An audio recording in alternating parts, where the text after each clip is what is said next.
Meski masih 3 tahun lagi, namun geliat politik menuju kontestasi elektoral 2024 sudah terasa. Partai-partai politik juga sudah menghidupkan mesin partainya sambil mengelus-ngelus jagoannya yang akan diusung sebagai calon presiden. Sejumlah pihak sepertinya juga sudah melakukan kalkulasi dan pemetaan politik.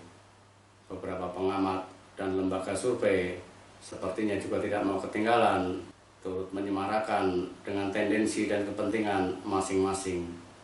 Nama-nama yang diunggulkan sebagai kandidat capres sepertinya juga sudah fix.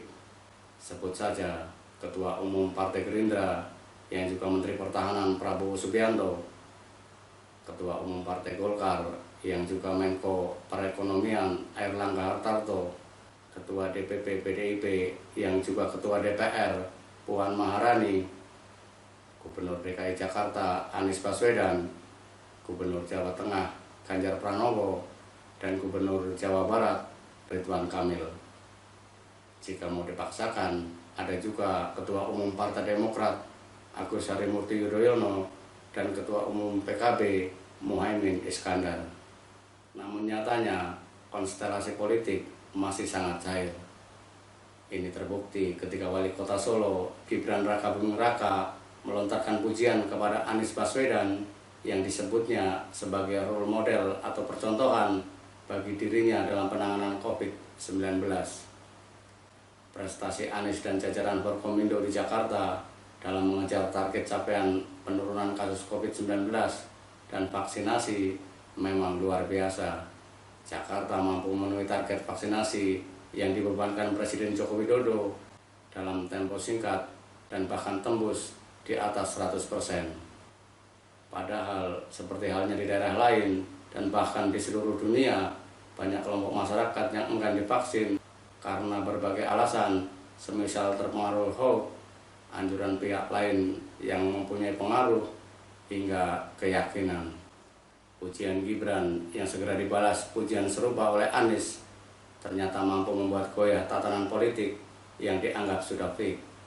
Muncul banyak spekulasi yang dikaitkan dengan Pilkada DKI Jakarta hingga Pilpres 2024.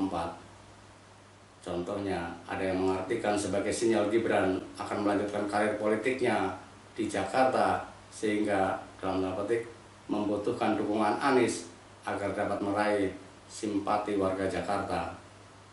Bahkan ada yang mencoba melontarkan wacana duet Anies Gibran di kontestasi Pilpres 2024.